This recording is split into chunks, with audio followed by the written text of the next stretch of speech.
The murder of Sal Mineo on February 12, 1976, sent a shockwave through Hollywood.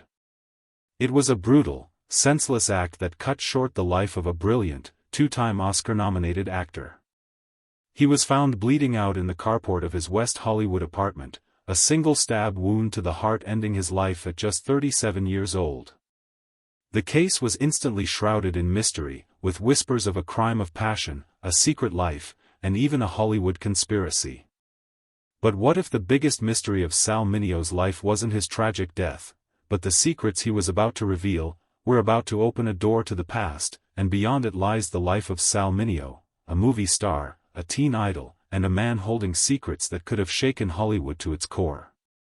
The rumor is, just before he was killed, Sal Mineo was ready to break the industry's ultimate taboo and name the famous men he had loved in secret. Today, we're digging into the story he never got to tell. The explosive truth behind Mineo's rumored confessions and the hidden lives of Hollywood's biggest stars.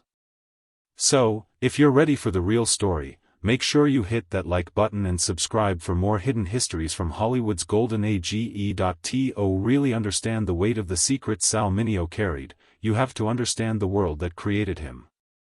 Salvatore Mineo Jr. was born in the Bronx in 1939, the son of Sicilian coffin makers. He was a product of his environment, tough, street-smart, and with a restless energy that often got him into trouble. He was even involved with local gangs as a kid, but his path took a sharp turn when his mom, Josephine, listened to a talent scout and enrolled him in acting and dance classes. It was a decision that changed everything. The stage became his sanctuary, a place where he could channel all that raw, untamed energy into performance. He hit Broadway in 1951 in Tennessee Williams's The Rose Tattoo and soon after, landed a role in the iconic musical The King and I with the legendary Yul Brynner. But it was Hollywood that would make him a superstar. In 1955, when he was just 16, Mineo was cast in a film that would define not just his career, but an entire generation, Rebel Without a Cause. He played John Plato Crawford, the sensitive, lonely kid who was hopelessly devoted to James Dean's character, Jim Stark. Plato was a revelation, vulnerable, tragic, and coded with a desperate, unspoken love for his hero. It was one of the first implicitly gay characters in a major American movie, and Mineo's portrayal was magnetic. His performance was so powerful, so heartbreakingly real, that it earned him an Academy Award nomination for Best Supporting Actor. At just 17, he was one of the youngest nominees ever, and Sal Mineo became a household name overnight. The press dubbed him the Switchblade Kid, a nod to his troubled teen persona. He was an instant heartthrob, swarmed by thousands of screaming girls at public appearances and buried in fan mail. He was launched into the celebrity stratosphere, starring alongside big names like Paul Newman in Somebody Up There Likes Me. He even appeared in Giant, the same epic drama that would be James Dean's final film. He became a pop singer with top 40 hits and seemed to be living the ultimate Hollywood dream, but the image sold to the public was only half the story. The persona of the rebellious, sensitive outsider was a role he played perfectly. But as he'd soon find out, it was a role Hollywood would never let him escape. And behind the facade of the teen idol dating Hollywood's most beautiful starlets, a much more complicated and dangerous truth was taking shape. A truth that, in the rigid and unforgiving world of 1950s Hollywood, had to be locked away at all costs. To truly get the danger Sal Mineo and so many others were in, we have to step back into the era of the Hollywood studio system.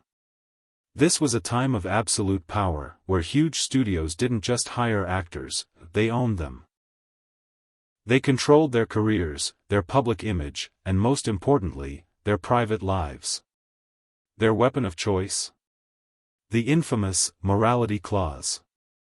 These clauses first showed up in the 1920s after the Fatty Arbuckle scandal, and they were designed to protect the studio's investment. The language was intentionally vague, saying an actor could be fired for anything that brought them into public hatred, contempt, scorn or ridicule, or anything that could shock, insult, or offend the community. While they were first aimed at heterosexual scandals, they quickly became the perfect tool to enforce conformity and secrecy, especially around an actor's sexuality. In the eyes of the public and the studio bosses of the 50s and 60s, homosexuality was the ultimate sin. It wasn't just a private matter, it was a career-ending, studio-sinking scandal waiting to happen. Historians Lillian Faderman and Stuart Timmons wrote that studio bosses became absolutely puritanical about their stars' images. They believed that in exchange for huge paychecks, actors had an obligation to appear moral, whether they actually were or not. This created a gilded cage for many of Hollywood's biggest stars. They were forced to live double lives, terrified that one wrong move or one whisper in the wrong ear could bring their world crashing down. The studios had teams of publicists whose whole job was to invent straight love lives for their stars. They set up sham dates, orchestrated high-profile romances, and fed a steady stream of safe stories to ravenous gossip columnists like Hedda Hopper and Luella Parsons, whose words could literally make or break a career. For gay and bisexual actors, this meant life had to be lived in the shadows. Any hint of their true selves was a threat. Friendships could be twisted, private moments exposed, and the fear of blackmail was constant. It was a system of organized hypocrisy, where what everyone knew in private was violently denied in public. This was the oppressive, high-stakes world Sal Mineo had to navigate. He was a star, an icon, a symbol of rebellion. But he was also a man with a secret the very system that made him famous was ready to crush. So what exactly was that secret? And who was he sharing his hidden life with? The story sold to his adoring fans was a classic Hollywood romance. In 1960, on the set of the epic film Exodus, a 21-year-old Sal Mineo met a beautiful, 15-year-old English actress named Jill Hayworth. They played young lovers in the movie, and pretty soon, their on-screen chemistry turned into a real-life romance. They became a huge celebrity couple, with their relationship splashed across the covers of magazines like Life. For a while, it seemed like Sal was on the exact path Hollywood wanted for him. They were even engaged to be married, but the fairy tale wasn't that simple. According to Mineo's biographer, Michael Greg Michaud, the engagement ended abruptly and painfully. Hayworth reportedly found Mineo in bed with another man. It was a devastating moment, but it says a lot about their connection that they didn't become bitter enemies. Instead, they built a new kind of bond and remained incredibly close friends for the rest of Mineo's life. In fact, years later, Jill Hayworth told Michaud that the true love of Sal's life was a man he met later, an actor named Courtney Burr III, but before Courtney, and even during his relationship with Jill, the whispers and rumors always came back to one name, James Dean. The connection between Sal Mineo and James Dean on the set of Rebel Without a Cause was electric. You couldn't miss it. Mineo's character, Plato, clearly adored Dean's character, Jim Stark. That subtext was so powerful it became a defining part of the film. Dean himself, who was known to be bisexual, apparently encouraged Mineo to lean into the homoerotic undertones, telling him in one scene to look at him with the same love that Natalie Wood's character did. This intense on-screen chemistry fueled all kinds of speculation about their off-screen relationship. Were they just close friends, or was it something more? Several biographers claim that the two were, in fact, lovers. Sal, for his part, stayed tantalizingly coy about it for years. He never flat-out confirmed a romance, but he never denied it either. He'd often call their bond special and private, leaving everyone to wonder. In one interview, he reflected that if he'd understood at the time that a guy could be in love with another one, it would have happened. He said Dean was protective of him, and that while filming Plato's death scene, he finally understood what it felt like to be loved. The truth of their relationship probably died with them, but the rumor became a permanent part of the Hollywood legend, the ultimate story of a secret, forbidden love between two of its most iconic rebels. As the 1960s continued, Mineo's public and private lives split even further. He had a public romance with Jill Hayworth, but the truth of his sexuality was becoming an open secret in the industry.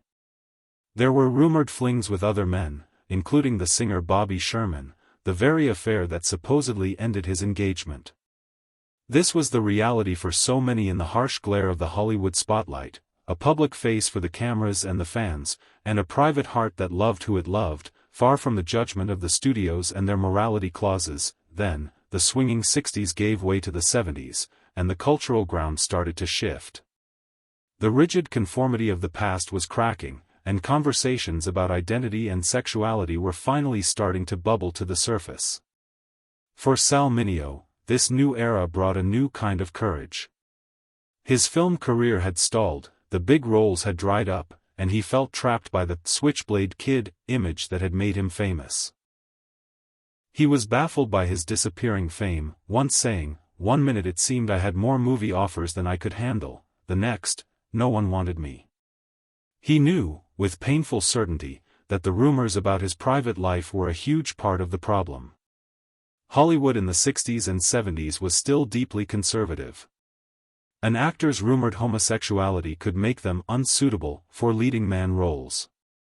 Frustrated and feeling like he had less to lose, Sal Mineo decided to do something almost unthinkable for a major actor of his time. He decided to tell the truth. In 1972, he sat down for a landmark interview with a writer named Bose Hadley. It was a conversation that would make history. In it, Sal Mineo openly and candidly confirmed his bisexuality.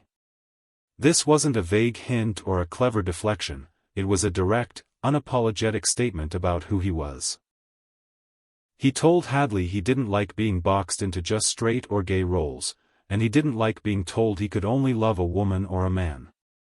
He said he believed more people would identify as bisexual if it weren't for the social taboo. In one of the most famous quotes from that interview, he cheekily challenged the entire phony foundation of Hollywood's image, asking, "What's wrong with being bi?" He then joked about how common bisexuality actually was in the industry, saying, "Everyone's supposed to be bi," starting way back with Gary Cooper and on through Brando and Clift and Dean and Newman. This is the moment that gets twisted and sensationalized into the myth that he named names. But if you look at the context, he was doing something else entirely. He wasn't outing former lovers or betraying secrets. He was making a bigger point about the hypocrisy of an industry where queerness was everywhere but had to be violently denied. He was speaking a truth that everyone in the inner circle knew but nobody dared say out loud. It wasn't a list, it was a declaration of independence. At the time, Sal was in a stable, long-term relationship with a man, the actor Courtney Birth III, a relationship that would last for 6 years, right up until Mineo's death. His honesty was an act of pure defiance against the system that tried to silence him. He became one of the first major stars to publicly discuss his sexuality, a trailblazing moment that cracked open a door for those who came after. He was no longer just Plato, the tragic victim. He was Sal Mineo, a man taking control of his own story, and to hell with the consequences. Sal Mineo's courage came with a hefty price tag. In an industry built on illusion, telling the truth was the ultimate crime. His career, which was already on the downswing, was now actively sabotaged. The mature leading man roles he'd hoped for never came. He was typecast again, but not as a troubled teen anymore. Now, he was playing deranged criminals, like his role as a stalker in the 1965 film Who Killed Teddy Bear. While critics often praised his performances, the powerful studio machine shut him out. He was too much of a risk, his open secret was now a public fact. He was proud of his Sicilian heritage and was one of the few Italian-American actors of his time who refused to change his name, a decision that also limited the roles he was offered. He felt Hollywood pushed him into villain roles or exotic roles, instead of giving him a fair shot. He felt trapped, famously saying, "What you start out as is pretty much how you wind up. I mean, you get typed in the first thing that clicks, then they don't give you no more fucking chances." But Sal Mineo was a survivor. If Hollywood wouldn't give him a stage, he'd build his own. He went back to his first love, the theater. Here, far away from the studio censors and morality clauses, he found a new freedom to explore the kinds of complex, controversial ideas that fascinated him. His most important stage work came in 1969, when he directed and starred in a Los Angeles production of the prison drama Fortune in Men's Eyes. The play was a raw, unflinching look at power and sexuality inside a prison. Mineo took on the role of a hardened inmate and cast a young, unknown actor named Don Johnson in the lead. The production was bold, confrontational, and deeply controversial. It solidified Mineo's reputation as a fearless artist who wasn't afraid to tackle difficult material that mirrored his own life and struggles.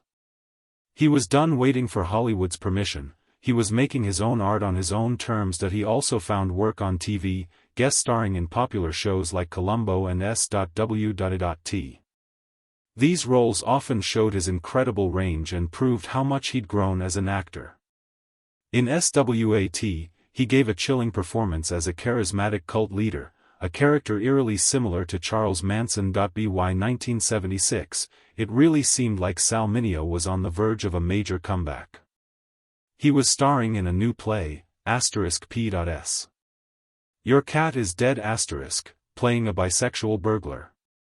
The play was a hit in San Francisco and was getting great buzz in Los Angeles. The reviews were fantastic. After years of struggling, of being sidelined and misunderstood, it felt like his passion and persistence were finally about to pay off. He was 37 years old, a seasoned, brilliant actor stepping back into the spotlight he deserved. But in the shadows of that hopeful new chapter, a senseless tragedy was waiting. On the night of February 12, 1976, Sal Mineo drove home from a rehearsal for *P.S. Your Cat is Dead*. He parked his car in the carport beneath his West Hollywood apartment. As he got out, a figure stepped out of the darkness. There was a brief struggle, a cry for help that neighbors heard, and then, silence. Sal Mineo was stabbed once, directly in the heart. He stumbled a few feet and collapsed, dying almost instantly. The immediate aftermath was chaos. The initial police investigation, clouded by the prejudices of the time, immediately spiraled into sordid speculation. When they searched Mineo's apartment and found gay magazines and leather clothing, the narrative was set. Police and the media started pushing the theory that this was a gay murder, the result of a secret affair gone wrong.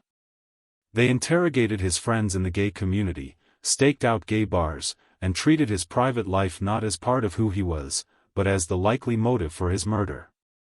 This line of inquiry didn't just disrespect his memory, it sent the investigation down the wrong path for years, hiding the simple, brutal truth of what really happened. The mystery fueled public fascination and countless conspiracy theories. Was he silenced? Was it a hit ordered by a powerful Hollywood figure he was about to expose? The rumors of a tell-all confession, that list of famous lovers, swirled with new intensity.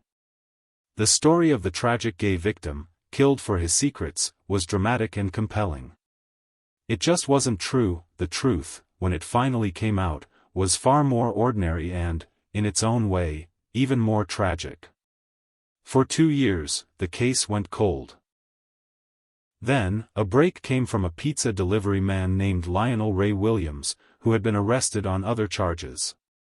He was overheard in jail bragging that he'd killed Sal Mineo. His wife later told police that Williams had come home on the night of the murder with a bloody shirt, telling her he had just stabbed a dude. There was one big problem: eyewitnesses had described the killer as a white man, and Williams was black. But it later came out that Williams was light-skinned, sometimes straightened his hair, and that the main witness might have actually seen a bystander who chased the real killer. Ultimately, the evidence pointed to one conclusion: it was a random, botched robbery. Williams had been on a crime spree in the neighborhood and had simply picked his next victim. He probably had no idea he was robbing a celebrity. When Sal Mineo cried out for help, Williams stabbed him to shut him up and then fled without taking a dime. In 1979, Lionel Ray Williams was convicted of Sal Mineo's murder and sentenced to life in prison. He was paroled in the 1990s. The sensational theories. of a conspiracy were gone, replaced by a heartbreakingly senseless reality. Sal Mineo wasn't killed for his secrets. He wasn't silenced by a powerful cabal. He was killed for a few dollars he didn't even have on him, his big comeback cut short by a random act of violence in a dark carport. So what do you think? Was Sal Mineo a tragic victim of his time, or a trailblazer who was finally hitting his stride? And has Hollywood really changed all that much since the days of the morality clause? Let us know your thoughts in the comments below. We read every single one, and your perspective is what makes this whole conversation worthwhile. So, what's the explosive truth promised in the headline? Did Sal Mineo really reveal the names of his secret gay lovers in Hollywood right before he died? The answer, in the end, is no. The story of a deathbed confession, of a secret list of names, is a modern myth, a piece of clickbait that overshadows a much more profound and important story. The real truth isn't in a list of names, but in the life Sal Mineo actually lived. He was a brilliant, two-time Oscar-nominated actor whose talent was undeniable. He was a pop star, a director, and a mentor. He was also a man who loved both men and women, a fact he refused to hide, even when it cost him his career. In that 1972 interview, he didn't out anyone, he spoke his own truth, declaring his bisexuality in an era when that could destroy you. That was the real bombshell. The tragedy of Sal Mineo isn't that he was silenced before he could spill his secrets. The tragedy is that he was punished for his honesty. He was sidelined by an industry that valued image over authenticity and was forced into a box he spent his entire life trying to break out of. The final, bitter irony is that his death had nothing to do with the secrets he kept or the truths he told. It was a random, meaningless act of violence that robbed the world of an artist who was just getting started on his third act. The legacy Sal Mineo leaves behind is complex. He's a symbol of the immense pressure and prejudice of old Hollywood, a cautionary tale about what that system does to anyone who doesn't fit the mold. But he's also a symbol of courage. He was a trailblazer who, through his work and his own unapologetic honesty, helped pave the way for a future he never got to see. The explosive truth isn't some secret list, it's the story of a man who dared to be himself in a world that just wasn't ready. And that is a story far more powerful than any rumor.